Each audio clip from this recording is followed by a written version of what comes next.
response to farmers' protests, the European Commission has unveiled a new vision for agriculture and food, rolling back some controversial plans from the previous administration, such as halving pesticide use by 2030. For the Europe conversation, we spoke to Agriculture Commissioner Christophe Hansen about this shift, but also about an EU-Mercosur trade deal and what it means for the agricultural sector, a potential EU membership of Ukraine. Commissioner Hansen, the EU has a new vision for agriculture and food. If you had to summarize this new vision in a bunch of punchy lines, what would you pick? I think it's very important that this vision gives, again, hope and predictability to the farming sector, because they feel uncertain, therefore they don't invest sufficiently, and therefore we have too little young people starting the job. So this is very important, to give this predictability and hope and certainty for planification of a business. This is what the vision is about. If you think to how European farmers look like in 2040, what you imagine? Well, first of all, it is very important to say that the farmers are part of the solution and not of the problem, and that is exactly where they belong, because they are as well the first victims, for example, of climate change, of droughts, of floods, but they are as well our best line of defense, and that is there where we need to get them with incentives, bring them on board to achieve common targets. That is what it is about, and I think we have as well to work again way more on the productivity of the farms, so they need to spend less time with paperwork, spend more time on their fields, out with their animals. I have already put on the table 2 proposals to strengthen their position in the food value chain, so that they get fairer revenue as well for their high-quality products. And of course, when we talk about farmers' income, our first thought goes to common agricultural policy. There was an attempt in the past to push this fairer distribution, bringing more money to small farmers rather than large farmers. Why the EU action will work, according to you, this time in the future common agricultural? Well, I think we are in a very different situation here. We have now started a strategic dialogue that has delivered a report, and this strategic dialogue that has clearly stated that it wants the subsidies, the money, to go more targeted where it is most needed. Where is it most needed? I think it is most needed when it comes, for example, to young farmers, when it comes, for example, to smaller farms and family farms, because if you have a farm with 5 hectares, you will need more than you will need, for example, when you have 5,000 hectares, because you have an economy of scale therein as well. Still, we're talking about a big part of the EU budget going to farmers, and farmers on the street are still hungry. What's your take on this?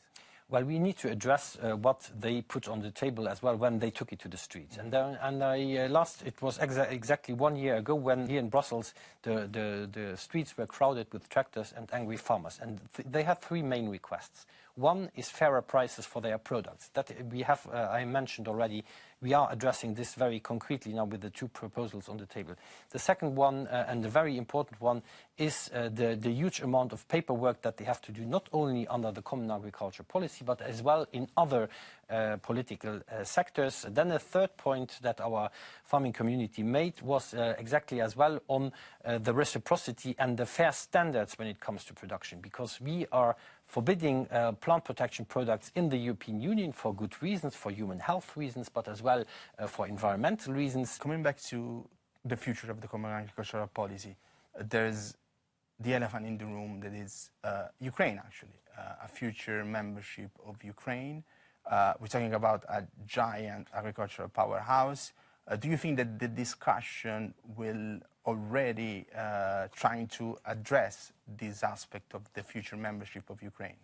My mission letter clearly states that I have to prepare as well the common agriculture policy to future enlargement, not necessarily only for Ukraine, but as well for other new member states to be welcomed. This I have to take it very seriously, of course, and you say rightly so. We have in the Ukraine farms that are have 600,000 hectares. That is the equivalent of twice the production of Luxembourg, for example, the member state where I'm coming from. So this needs to be taken very seriously. But I think the important step now to take first is to go into a deep and comprehensive free trade agreement with Ukraine, which is on the table and which has to be concluded. First the FTA and then...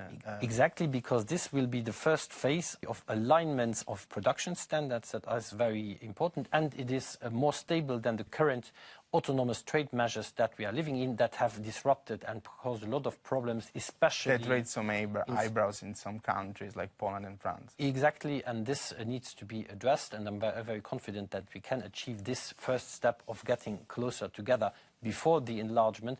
But of course this will be a challenge, but we have as well to see enlargement as a potential, not only as a challenge but as well as an opportunity, because we will become a global player even more in agriculture, and we have now to adapt standards of production of but also animals. from a geopolitical perspective. Exactly, because this could make us less dependent on imports from South America, from the US, for example, and this is something where it's very important to get. So you expect some challenges, but it's a good thing in the end. It's challenges and opportunities. It's like with a wedding, there are always challenges and you have to make concessions, but you get as well advantages, and that is a decision that we have to take jointly. And still on trade, Mercosur agreement remains unpopular among farmers. You actually have a positive view on the Mercosur. How you can convince farmers to be on board when it comes to this trade agreement? Well, first of all, you mentioned the US right now. We have offensive sectors when it comes to agriculture, and we have sensitive sectors. Offensive sectors are, for example, our wines, spirits, dairy products. We have many GIs, geographical indications, in the European Union: Parmigiano Reggiano, Roquefort, Comté. Those are really our export hammers, to say so. And currently, they are counterfeited in third countries. So you go to South America, you see the Parmigiano Reggiano, and you see the Queso Tipo Parmigiano. With such an agreement, we will protect our GIs, and the copy will not be there. Our product will become more affordable, and we will sell more. And this is the case for the US, but it is as well the case for the Mercosur countries. So if the United States would decide to target such products, well, we would have alternative ways to sell our products and give them more stability. And then, of course, we have sensitive sectors, and they are well known. It's poultry, it's sugar, it's also beef. And therefore, the mandate that is given to the Commission to negotiate such an agreement had as well foreseen to have safeguard clauses. And this time around, we have for the first time in such an agreement as well safeguard clauses in the so-called tariff rate quotas. So a compensation fund that has been mentioned. Do you think that this package, from what you're collecting on the ground, is changing a bit the perspective of farmers? Are you collecting some feedback of farmers that are changing their mind when it comes to Mercosur? I think when you talk to the farmers directly and express this is something that they are really understanding as well, because a lot of people are saying black and white, yes or no. This is not the way forward, because I think we are heavily depending as well. We're just speaking about protein crops. We are heavily importing them, but we need to do our homework to get our farming community more competitive. And I just said the three main points that we need to address. Simplification, because when the farmer can work more outside, he will be more competitive. We need better prices for the products. And coming back to the vision, how this differs from the previous agri-food policy, the farm-to-fork strategy, because it seems that there's still some part focusing on environmental aspects, but maybe it's not the major focus. The farmers are the first victims of climate change, and they are our best defense line against climate change, for example. And what is very important is that we focus on the transposition on the field, that new technologies get out there, that are able to resist better to water scarcity, that are able to use less pesticides, for example. So this is something that is very crucial. It is important that we encourage them rather with incentives to achieve goals, rather than to say just from a top down, this is the number, and we exactly see what happened with those numbers when it goes to the co-legislative process. It is like a big auction, who bids more for on percentage the sustainable use of pesticides. Yeah, you're mentioning this. That was the example.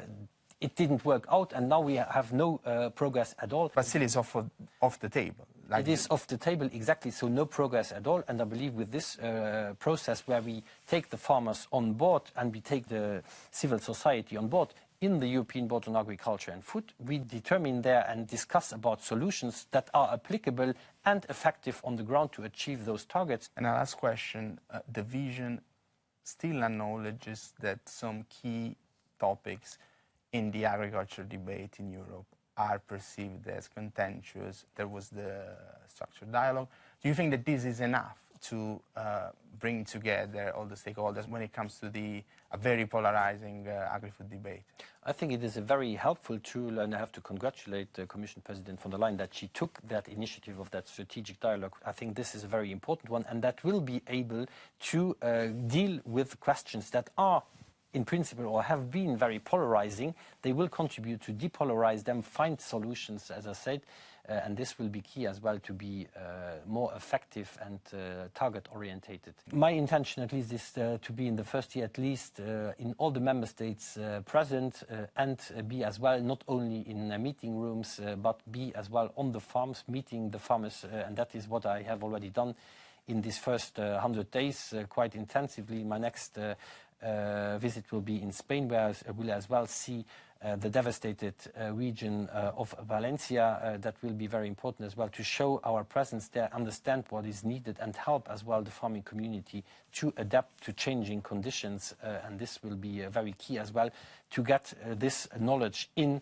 to design a next common agriculture policy that will be coming up and make it really adaptable and flexible to the very differences that we have in territories. The very differences even in member states can be very different from one region to another and even from one farm to another. Thank you, Commissioner Hansen. Thank you very much.